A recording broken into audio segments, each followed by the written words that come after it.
Ladies and gentlemen, welcome back to the Gurus Gone Wild podcast. It has ended Arsenal 3, Southampton 1 in an amazing show here at the Emirates. And when I say amazing, it maybe was not amazing for the entire game, but at least we kicked it into gear for the second half. I'm here with Coach Ari. Say what's up, brother.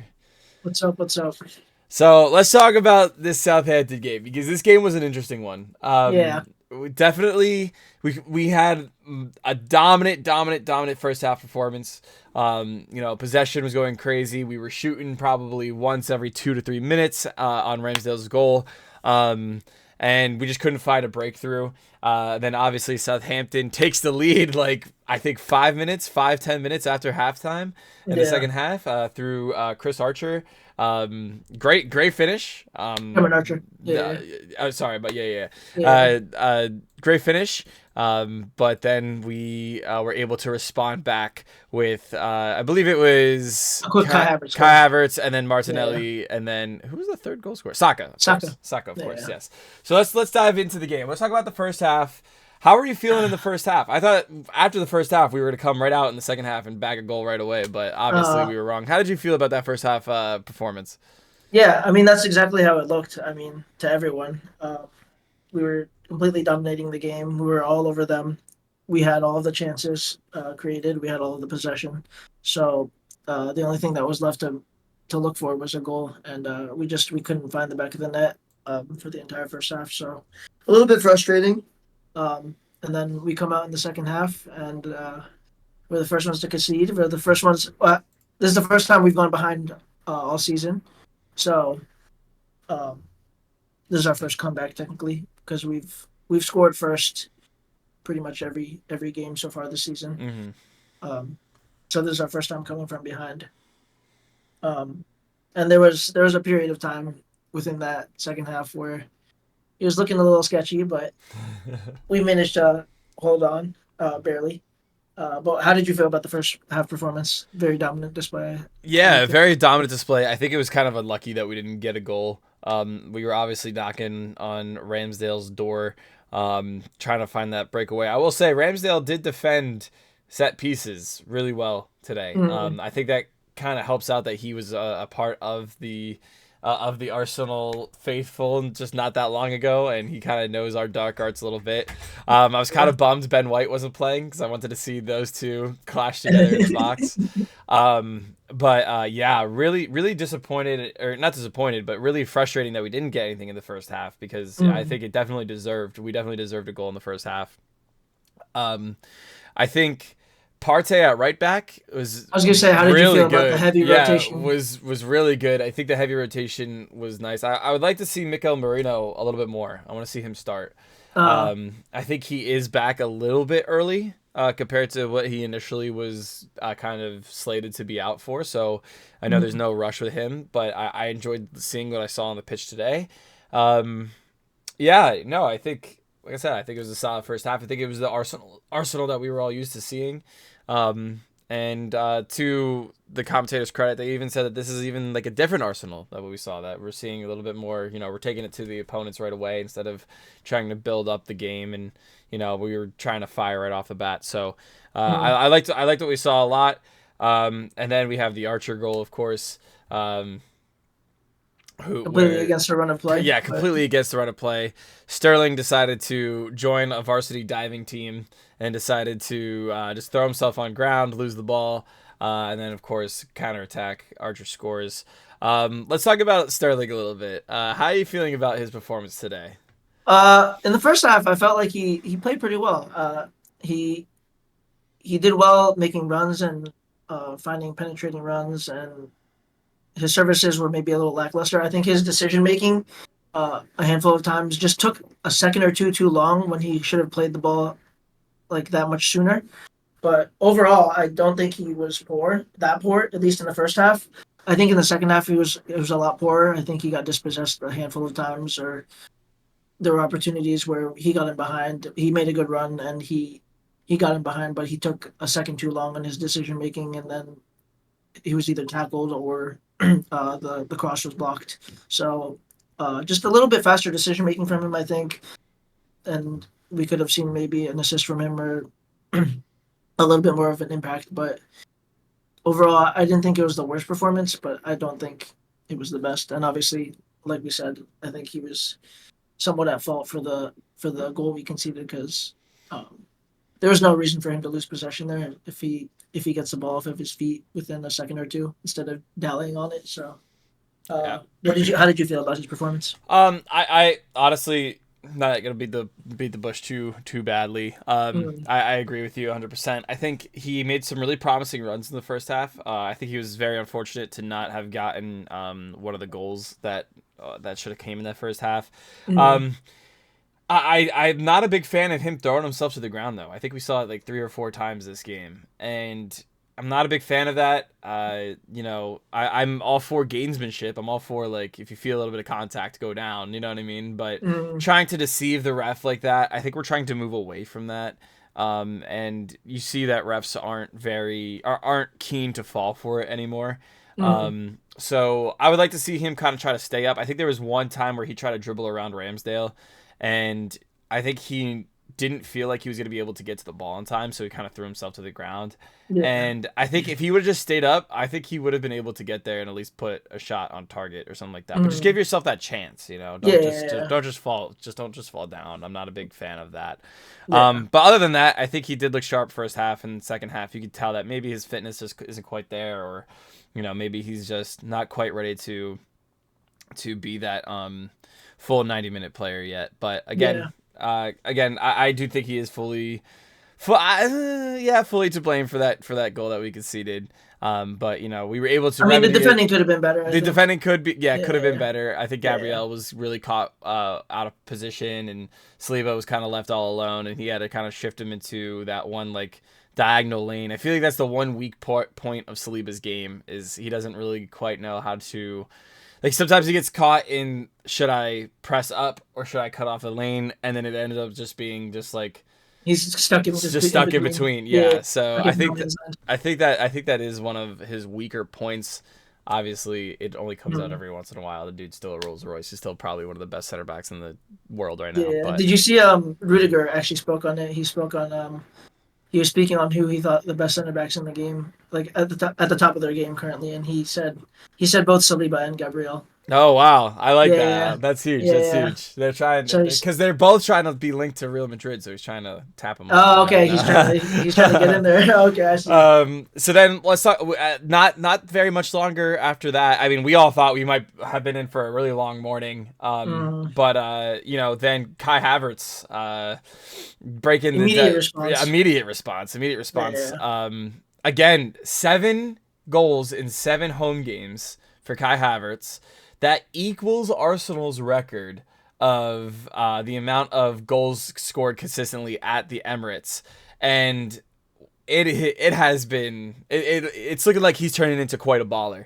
yeah, yeah, Um, yeah. and I'm so happy that I actually was talking to my dad. I said, "Yo, I'm actually really starting to like this Kai Havertz guy. Like we are getting Leverkusen Kai Havertz. Like Absolutely. and it's a complete stark difference from what we thought last season. It's completely different. We're both wearing our Havertz kit right now, and Absolutely. he's Yeah. becoming such a cult hero and a cult classic for the Arsenal. And I don't know. I'm just so happy he's on our side and not wasting his talents at Chelsea. I think we saved him. We saved And him pretty well. and who doesn't love his chant? His chant is His so chant is catchy. impeccable. His chant, I want that on Spotify. I want that on my phone right now. Oh, And then again, so then after Kai Havertz scores, we have a Martinelli goal. Beautiful ball in from mhm. Saka. Martinelli scoring. I think he heard a lot of our criticism. I think he's an avid listener of the Gooners Gone Wild podcast and heard our criticism of him. And he's been picking it up again and really showing how classic quality he is. Yeah. And I'm glad I didn't make a certain comment I made to Ari in private on the podcast because I have been getting tomatoes thrown at me today. But You made one how last week. You made yeah. one last week, and I immediately bagged one afterwards, and he was like, I was just motivating him, dog. Just Exactly, motivation. exactly. How did you feel about Martinelli's performance off the bench today? Um, very lively. Came off straight away. Obviously, made an instant impact. Um, I do I do think he's got a little bit of his confidence back. It's good to see him and be backed by the manager, obviously as well. I think the substitutions came at a very crucial time. I think it was a good timing for Mikel to make substitutions around the 60th minute, just because it felt like we needed something fresh, something new. And it's nice to see that we have options off the bench. Like finally, we have quality options that can make an impact off the bench in Trossard, Martinelli. Who else came on? And Ari can come on Yeah. and make an impact. I mean, he didn't come on today, but he can come on now and Marino make an could impact come as on. well. Marino came on. I think he looked really good today as well. Tomiyasu we saw again for the first time in a while. Uh, he didn't do too much, but I still think he looked decent. So we have a lot of options off the bench now. We have that depth, and I'm really starting to enjoy seeing us be able to do that because we can't have the same players being relied on every single week in, week out. And so it's good to see that we have options off the bench. And Yeah. hopefully, obviously, with Odegaard coming back soon, We're gonna cook. we're cooking. We're Yeah, gonna for cook. sure. That was something I was gonna bring up. Was like I'm really happy that we're starting to see that we were able to get good results without Odegaard, because I think that is something that we could have looked back on at the end of the season as very season defining. As Yes. very like, without Odegaard, we dropped points at at Leicester, we dropped points elsewhere and stuff like that, and I think that's going to be really crucial that we were able to get these full points. Hopefully he'll be back after the international break. If not, definitely into the start of November, it sounds like. And I'm just ready to see our little magician back on our pitch, back on the Emirates, back on the carpet. Just for He's for gonna say banter some purposes, crazy shit right now. just for banter purposes, I think it doesn't help his allegations from me and Samron that he's a ghost and he has no impact on our team. So we're still catching dubs without him. Yeah, but he scored more goals than Kevin De Bruyne last season, so therefore. Well, that was last season. So. And then the cherry on top, the final goal, scored by Bukayo Saka. Again, I didn't think that was actually going to. I didn't think that goal was actually going to come. I think that the play kind of broke down a little bit, and then Bukayo Saka ended up just finishing very clinically. Did the little point celebration, went to the corner flag, did the Henri pose, and I will say I'm glad he did the Henri pose because this was an Henri-esque performance from Bukayo Saka today, and 2 assists, 1 goal. I think. I really hope this man stays with Arsenal for his whole career because he is going to become such a legend in the game. And I keep seeing posts on Twitter and they piss me off comparing him to Cole Palmer and Lamine Yamal. There's so many I think they're professional players. I can't remember who are doing the quotes. Just speaking poorly on Bukayo, saying that he's not world class in comparison to Cole Palmer and Lamine Yamal. My brother has been cooking for the last 6 years, putting this team on his back single-handedly, and they're saying he's not world class is absolutely fucking insane to me. It's crazy. It's crazy. Well, and it's not even just that. This man is getting double and triple teamed every single game. Every single game. I do not see that happening to Lamine Yamal and Cole Palmer. No. Well, the Cole Palmer, I think has more of a leg to stand on. Now, I'm not saying that Cole Palmer is nearly as good as Saka. I'm not saying that at all. I think Cole Palmer is absolutely a penalty merchant. He plays in a side where he fits to do like tap-ins and penalties and stuff like that. You know what I mean? Yeah. But he is decent. Lamine Yamal has had 1 breakout European competition, and now we think he's the next best thing since sliced bread. Like, I'm not gonna lie, he is decent, he is good, but comparing him to Bukayo Saka, who has been single-handedly the best player in this Arsenal side when we had Özil, when we had Aubameyang, when we had Lacazette, and he was the best player at 18, and then consistently kept that up until arguably you could say that Odegaard and him are trading that crown back and forth. But right now, I mean, it's obviously Bukayo Saka, and Bukayo Saka, I think if we win the Prem, if we win the Champions League, he's going to win the Ballon d'Or this season. And He's simply that good. He is simply that good. But it was a good way to end the this period before we go into an international break. Obviously, we have Absolutely. about 2 weeks of an international break to go ahead. You know, it'll be a good recovery time for Ben White. Obviously, he's going to go to Ibiza and just kind of chill in the sun while I almost said Southgate. He's gone as England plays whatever useless game they're going to play. Bukayo Saka getting called up for England. I'm like praying nothing happens. I Like, know, man. I hate I just international don't. footy. I don't want him to get hurt. Um, but it's going to be good recovery time for all of our injuries. Jurriën Timber, Martin Odegaard, all of them. Going to be great recovery periods, and hopefully we could see them when we come back. And that way we could take Liverpool and completely just bring them back down the table, get our first place spot back as we then move into Bournemouth on the 19th. Is there anything else you would like to say about today's game? Um, I was gonna say I do think as much as Partey was good today, I do think we missed Timber's dynamic Oh, absolutely. ability to break forward, and obviously his defending has been class as well. So, And I will say, as much as Partey did work in right back today, mm, to counterpoint that, we also missed Partey in midfield today. yeah, I yeah, think there yeah. was a lot of challenges that Jorginho had to put in that just didn't quite come off the same way that as if Partey was the one making those challenges. And I'm surprised Marino wasn't an option or a choice over Jorginho in that midfield role. I just think it's because he's just coming back from injury. I don't think he Yeah, wants to. maybe. I don't think he wants to push it. Yeah, yeah, yeah. That makes So sense. I don't know. Maybe we'll see. Maybe we'll see Marino starting here in a couple weeks or so. Hopefully. What But about and Jesus' performance? How'd you feel about that? Just to mention him because he was obviously rotated into the side today, and he's um, typically not.